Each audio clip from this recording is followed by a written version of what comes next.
On Rogers Street at the Peterborough Theatre Guild. Lisa Dixon beside me, and September 18th, big production that you're directing, Venus and Fur. What can you tell us about that?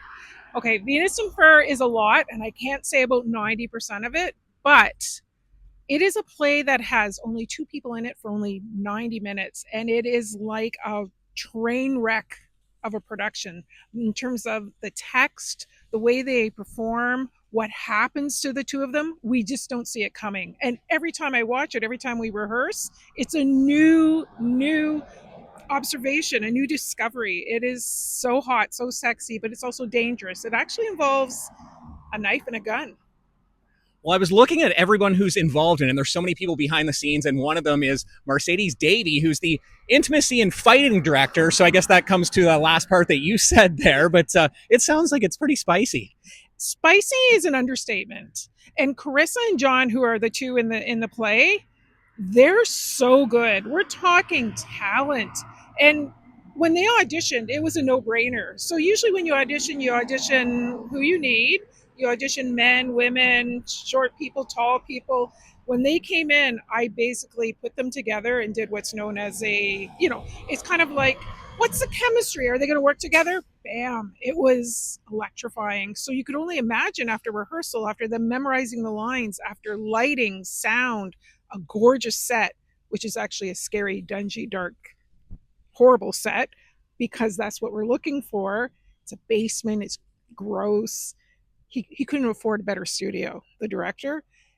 It has become already, and we still have 3 weeks to go, a really electrifying piece. You mentioned 3 weeks ago. We see the finished product, but you guys doing so much work behind the scenes. How long of a process is this from start to when you're picking everyone who's going to be involved, the actors, until we see it on September 18th?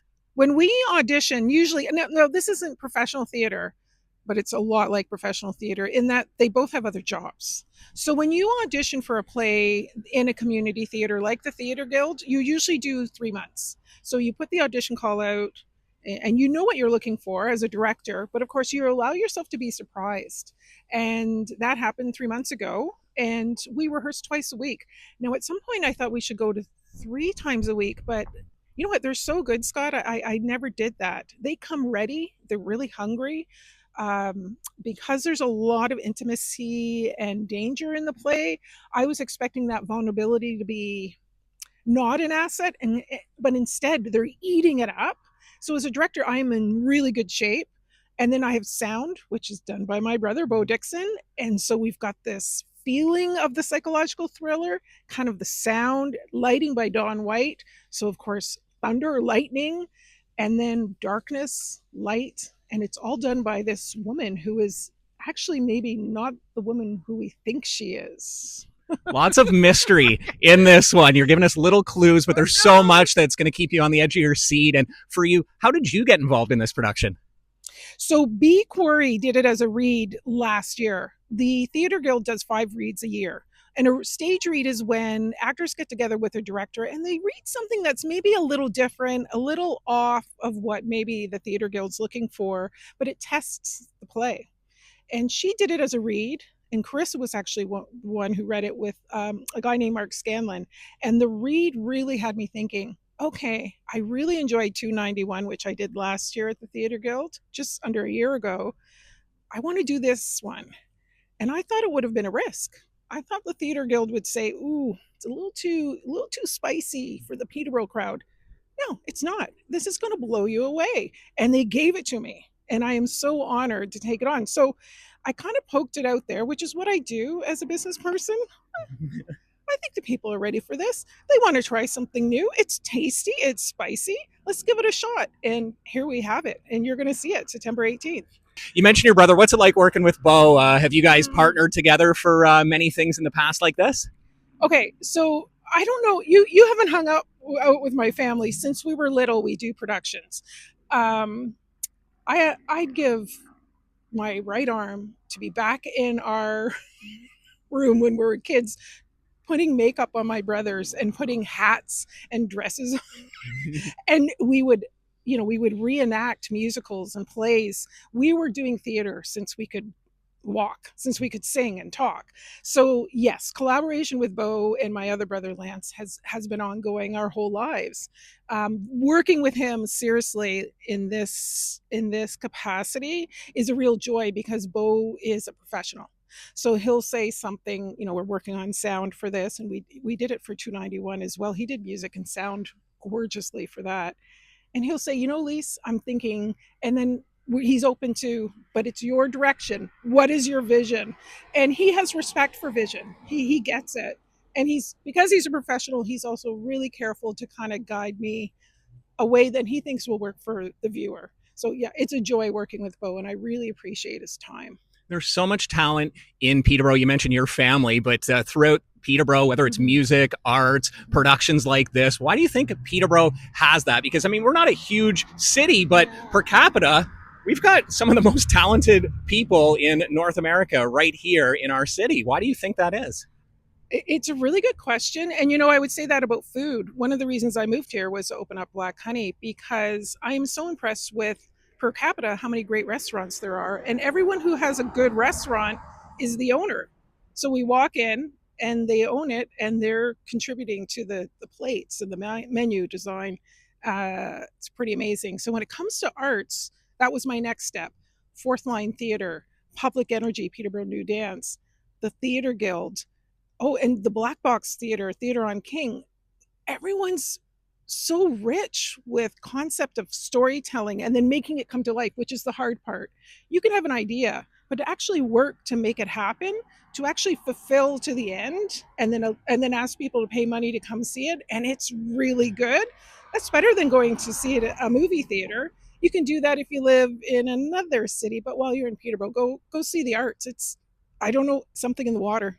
And it's amazing. Yes, nothing like live productions for sure, no matter what it is. And especially at this theater, it's such an intimate setting. And all the people we mentioned behind the scenes, there's just the two actors, like you said, for 90 minutes, but a long list of people that you probably won't see because they're just behind the scenes. But how does that all come together? Is it like a family, or is there some clashing of heads? Or, I mean, there's a lot of different visions, I'm sure, and a lot of different people. So how does that work for you guys behind the scenes? Right. That's a good question. So when you have an idea as a director, it is your vision. The final say is what I have as a vision. It's my artistic license, so to say. So you have to be very careful and you have to be very open to new ideas. And as well, you want to give people a chance.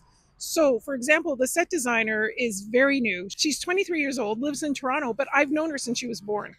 And she has designed sets for a theater school that she went to during high school. So I just said to her, do you want to read the play and give me a shot? And she designed the most amazing set. Her dad is the head builder. So he is dedicated to making it the perfect set. He is a great builder. And then we have someone like Kim, who's my producer, who was my producer last year. We work well together. She's my friend. She became my producer, and she used to be a producer with CBC television. So it's sometimes the collaboration, sometimes we butt heads, but it is always the creative process and the drive to make it right despite anything else. So as long as you're ready to be flexible and sometimes make a quick change or pivot, it comes out in the end pretty good. I know there's still a few weeks left, but what are you looking forward to most on that opening night to showcase to people? Because, I mean, it's your baby. You've put so much hard work into this. So when that night finally comes, what's something that you're just looking forward to? You know, again, I'm going to talk about food again because I'm a chef by trade. If I design a meal for a large group of people, it's not just me. It's so many other people involved. So I'm just looking forward to all of us kind of, you know, that gut feeling of, you kind of feel scared and it's fluttery. I know the actors are feeling that. I know the people that have been working on it for 3 months are feeling that. And it's a powerful feeling that we all have it. I'm so looking forward to people getting up when the show is done and thinking what's going on in their heads, because the ending and almost halfway through, you have no idea what's about to happen, and you won't stop thinking about it. So I'm looking forward to that, basically to look a shock, which I love about theater, the laughter, the horror, and then just this pondering while they're walking to the car. Maybe they say a few things, and then 2 or 3 days later, you'll get people saying, wow, I can't stop thinking about it. That's what I'm looking forward to. And the mystery behind it, the social media post that the Theatre Guild put out today, just leaves so much to the imagination. And in talking to you, there's just so much that I'm looking forward to seeing. And I know people out there, just from these little teasers and from how you guys have just sort of talked about it and everything, it's so intriguing. And you must be just so excited. 3 weeks to get through, but September 18th, we'll be here before we know it. I appreciate you taking the time here with me today, and I look forward to this. Oh, thank you, Scott. I'm really excited too. It's a classical story about two people in a power struggle, and we're always facing that. And I hope that everyone will also feel that and come to maybe something that they have in their lives that they need to come to terms with. And it is a joyful feeling. I can't wait to see it. Venus and Fur right here at the Peterborough Theatre Guild on Rogers Street. Lisa Dixon will be directing the production, and it's going to be a great time. So make sure you get your tickets. There's a 2-for-1 special on right now for the next little bit, so you'll be able to take advantage of that. You can head to our website. We've got the code for you. And then after that, just a few weeks until we're back here for opening night.